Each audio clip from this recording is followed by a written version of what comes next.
guys. So this is a quick walkthrough of how to write literary analysis. You're probably familiar with a lot of this, but I wanted to give you just a quick overview of the parts and process of writing a good piece of literary analysis. So first thing you're going to think about is, what is the purpose? Why are you writing this argument? When you're creating a piece of literary analysis, you are creating an argument. You're saying, I think the theme is this, or I think this is an important symbol, and here's why.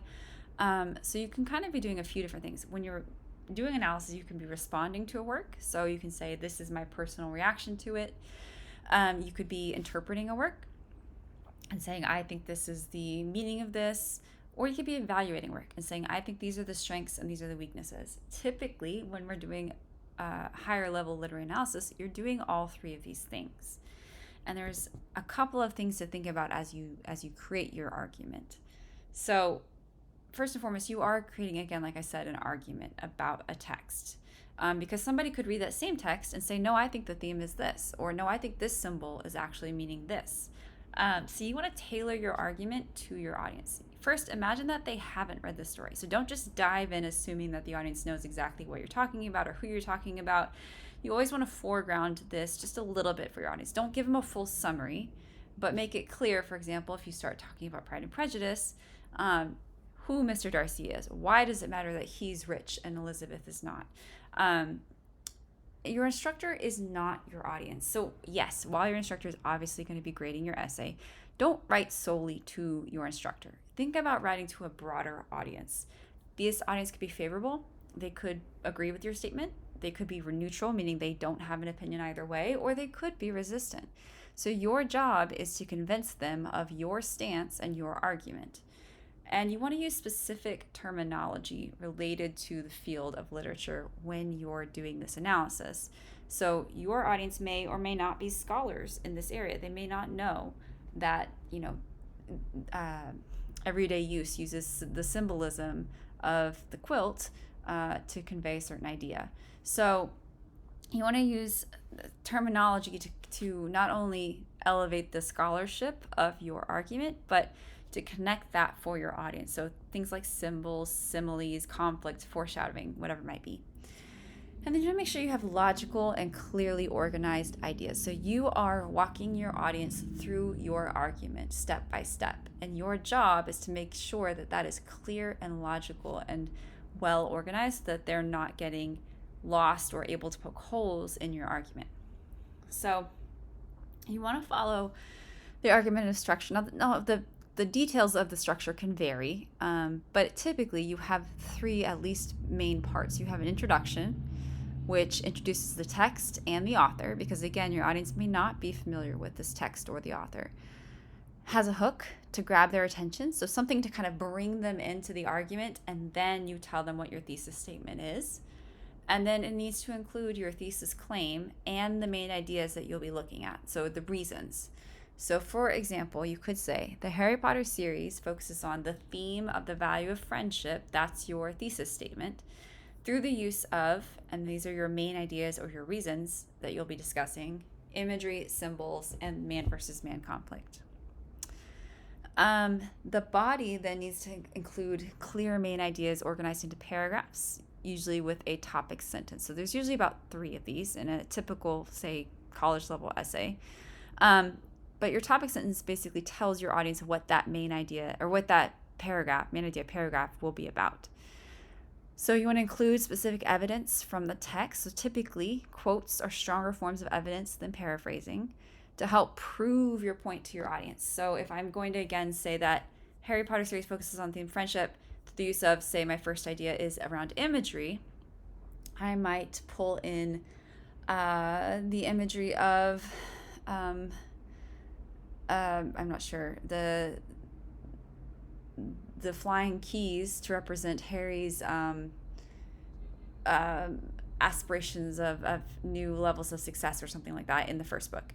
If I'm talking about the second main idea here of symbols, I might talk about how the symbol of, say, the chess game in the first Harry Potter book represents, this idea of sacrifice in the name of friendship.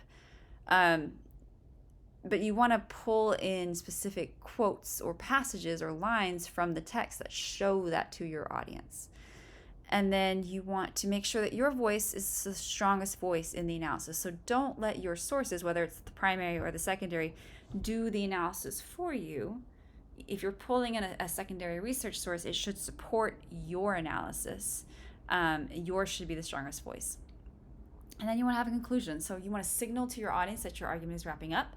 So you might say something like, ultimately, the theme in Harry Potter is this, da da da da. You want to fully restate your thesis and your main ideas in new words. And then make sure that it's not too short and it's not underdeveloped. So you don't want to have a sentence or two. You want to fully wrap up that argument. So a few notes on the thesis, because a thesis can be difficult for people to understand exactly what the purpose is. So a thesis is your central argument about the text you're analyzing. It should be included in the intro, and again, it should include a claim and reasons or main ideas. Here's some examples of what is not a thesis. So Harry Potter and the Order of the Phoenix is about Harry growing up and learning how to fight Voldemort. That's a summary. Harry Potter is an amazing story with lovely writing. That's an evaluation. Harry Potter is a great story that includes lots of literary elements and important ideas. That is very non-specific. Examples of a good thesis would be something like, Harry Potter is a narrative that focuses on the theme of the importance of self-actualization through the use of dialogue, symbolism, and foreshadowing. So this here is my claim. These are my main ideas or my reasons. Harry Potter is a detailed portrayal of self-actualization as a theme that integrates the conflict of man versus man, or man versus self, and the archetype of the unexpected hero. Or it could be Harry Potter uses symbolism of the phoenix to represent the rebirth of the hero against the forces of evil. So my point here is to show you that you can have 1, 2, 3 main ideas, but each of these contains a claim and the main ideas or the reasons to support. So I wanted to give you guys a quick walkthrough of what is a strong essay based on these 3 sort of sections. So I'm not going to read this, but you can look at this introduction here and see kind of these different parts. So the first thing you have is the hook to grab the audience's attention. You also have background information. So it talks about the rest cure and how this was based on the rest cure. And then you have the thesis claim here. So again, the thesis claim doesn't have to be just one sentence. It could be probably 2 sentences if you need it to be.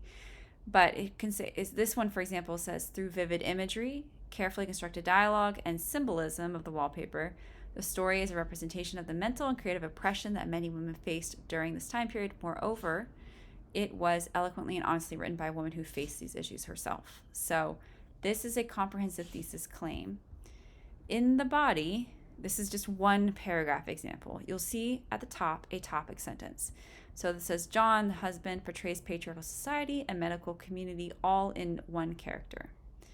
And then it has some analysis with a strong voice from the author. And then it pulls in evidence both from the text and the secondary source. In both cases, they're direct quotes. So for example, he threatens to send away from the doctor.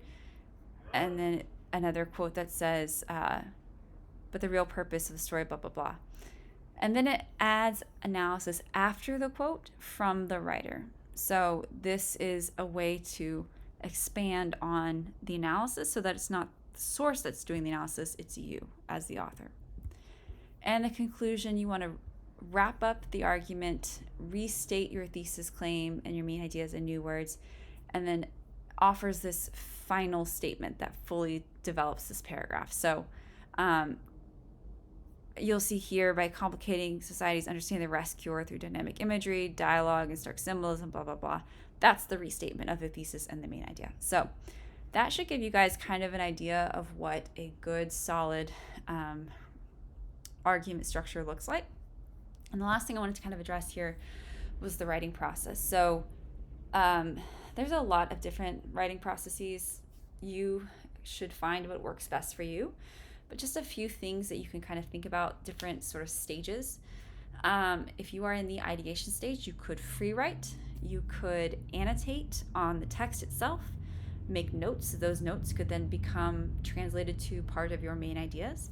You can do things like graphic organizers, where it's a note-taking strategy that helps you break down, here is the themes for this. Here is the background. Here is the author information. When you create an outline, there can be a very basic structure. You can follow the basic structure of the introduction, the main ideas, and the conclusion. Make sure you have clear main ideas on your outline so you know this is what this section is about. Make sure you kind of identify the quotes that will help support your analysis, and then what are the main key points that you really want to get across. With the writing process, there are so many different ways you can do this. I think it's important that students realize that you don't necessarily have to write in order. You don't have to start with the introduction. You can come back and do the introduction if you're not sure what your overall argument is going to be. But you say you have a clear idea of a main idea you want to talk about, start there. You can always add it or edit later, add to or edit later. To just get something down on paper is typically a good idea if that works for you. And I personally like to start with what is most pressing in my mind. So something that I have a very clear idea on, or something that I say, oh, this is really important. I start there, and then I just kind of work around in a way that makes sense for me. When you are revising and editing, it's really important that you do this, because you want to, once you have it down, you want to make sure you go back to see where the gaps are in terms of the reasoning or the evidence. So where can your audience poke holes in your argument, and how do you strengthen that? Where can you add more detail or strengthen your own voice? And then edit, of course, for grammar, punctuation, typos, etc. So that is just a couple of points. Hopefully this is helpful, but I wanted to make sure you guys had this resource in case it's useful. Thanks.